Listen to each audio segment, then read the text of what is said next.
Ya, Bang Nodaya, saya mau tanya-tanya ini di ayat Bible. Saya bingung ini Bang Nodaya nih ya. Apa yang saya kagak paham atau gimana gitu. Makanya saya mau nanya sama Bang Nodaya nih. Ya kan Bang Nodaya kan eh, Kristen. Nah, di sini saya mau nanya nih. Kebingungan saya yang ada di Injil Matius 1 nomor 18 sampai 25 nih Bang. Jadi seperti ini Bang Nadoya, ayatnya seperti ini.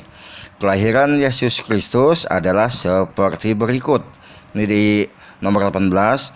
Pada waktu Maria, ibunya, bertunangan dengan Yusuf, ternyata ia mengandung dari Roh Kudus. Sebelum mereka hidup sebagai suami istri, karena Yusuf suaminya seorang yang tulus hati dan tidak mau mencemarkan nama istrinya di muka umum, ia bermaksud menceraikannya dengan diam-diam.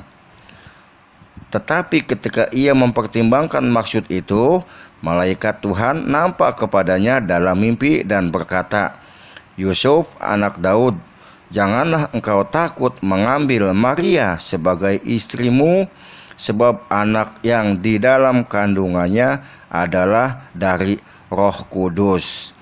Nah, ini Bang Naudaya yang saya mau tanya ini. Di sini di pertama itu kan dijelaskan ibunya bertunangan dengan Yusuf sebelum mereka hidup sebagai suami istri. Yang maksud ini Maria gitu kan, bertunangan dengan Yusuf. Tetapi di 19-nya, karena Yusuf suaminya. Nah, di sini Bang Nodaya, di sini kan bertunangan, tapi di 19 disebut suaminya, tidak mau mencemarkan nama istrinya di muka umum. Nah, ini saya kebingungan saya di sini Bang Nodaya. Coba dah tolong jelasin nama saya dah. Ya kali-kali aja saya bisa paham gitu. Si Maria ini kan sudah diberikan kepada dia dari secara mimpi. Karena cuma saya nggak pahami kali Alkitab ini kan, tapi pernah saya baca. Pada waktu itu maka datanglah malaikat berkata kepada Maria, "Engkau akan melahirkan seorang anak laki-laki." Ini sebelum. Oh, itu maksudnya ini Bang, yang Abang bawakan itu mungkin waktu Gabriel datang gitu ya, Iya, memberitahukan kepada Maria. iya. Kan kalau si Maria ini kan masih dalam tunangan si Yusuf, belum suami istri, pas yang abang katakan, dan sesuai dengan yang Iya, tertulis.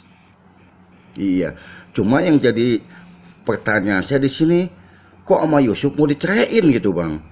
Ya karena kan si Maria ini kan masih di dalam tunangan. Kan kita juga kan sebagai contoh lah, kita bang masih tunangan, kita kok dengan tiba-tiba hamil kan begitu. Tapi Iya, hmm, yang maksud saya ini kan statusnya nih belum suami istri kan Bang? iya belum. Ah, tapi sama Yusuf mau diceraiin. Ya masuk kan diceritakan kalau pada zaman dulu bang, kalau kita sudah tunangan, bisa dikatakan itu kan tidak bisa lagi orang lain lagi yang melamar. Udah sah bahwa kita itu jika kita mengadakan sesuatu pesta berarti udah jadi hak kita kan begitu. Oh, jadi artinya Iya. mungkin maksud Abang kalau baru tunangan Hmm. ya bolehlah berhubungan suami istri gitu mungkin Bang ya. Tidak boleh lah bang. Semacam kita juga Lah mana mana boleh lah Abang berhubungan. bagaimana? Hmm. Mana mungkin. Lah kan Abang bilang tadi katanya udah sah. Maksudnya begini loh bang. Kita seperti begini, kita boleh tunangan, tapi kalau belum kita kicap kabulnya, apa boleh kita apa namanya, mentubuhi seorang perempuan belum kita mengucap kabulnya, kan nggak boleh kan? Padahal dia juga masih dalam tunangan kita, bang. Oh, Bukan bukan oh bukan itu gitu. bahasannya Bang Nah, Nadoya, saya bantu ya. Bahasannya ketika ada kalimat cerai, tapi hmm. di awal itu belum ada terjadi perkawinan, masih bertunangan, kok cerai, menceraikan istrinya. kan belum menjadi istri. Nah, inilah kontradiksinya ketika orang-orang penulis ini tidak bersumber langsung kepada Yesus, sehingga Yang mereka menceraikan itu kan seperti begini, Bang. Kata-kata singkatnya memutuskan bahwa dia tidak akan melanjutkan lagi, kan begitu. enggak Jadi mungkin menceraikan kata-kata istrinya. Di sana tegas, Bang Nadoya, di sana tegas menceraikan istrinya. Artinya sudah suami istri dong, bukan tunangan. Kalau sifat menceraikan, kalau tunangan bubar kalau nggak jadi, bukan diceraikan karena belum ada ikatan perkawinan, kan begitu. Lanjut.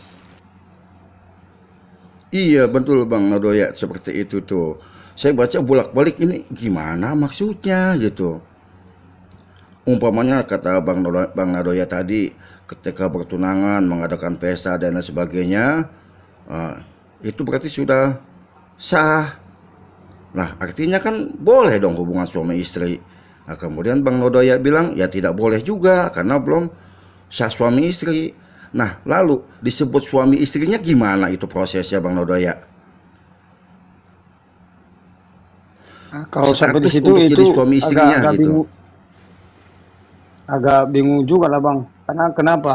Kalau kita di Indonesia ini baru dikatakan istri itu kan udah sah dinikahi dengan 100% kan begitu. Oke, jujur berarti kita sama-sama bingung. Udah lewat Bang orang apa namanya Betawi, karena kita semuanya jadi pada bingung. Ya udah, ngapain orang bingung dengan bingung, udah aja dilewat aja, dilewat. Udah jujur, Saya aku suka saya Nadoya jujur dia bingung, kita sebenarnya juga saya bingung nih Bang. Ya jujur. Sebenarnya saya bingung, makanya saya bertanya sama Bang Nadoya nih. Sebenarnya teh Bang Nadoya Nanti juga kalau bingung. nanti Bang kalau kita bahas ke sana, Bang, pengetahuan saya juga belum sampai ke sana. Bang bilang tadi kan, tambahlah pengalamanmu, Nadoya kan begitu kan. Jadi pengetahuanku nanti masih ember-ember. Nanti saya jawab, ada yang nanti mendengarkan di bawah orang kita Kristen, nanti dibilang sosok pandai kau Nadoya, kan bingung juga kan Bang. Enggak gitu Bang, karena kan kita di sini ngobrol santai gitu. Bukan mau berdebat atau bagaimana, kita ngobrol santai. Iya. Yang Cuma kan saya pikir, mumpung ada Bang Nadoya nih, saya mau tanya gitu. Jadi kalau memang Bang Nadoya juga masih bingung, ya nggak apa-apa lah, kita jadi sama-sama bingung di sini. Buset.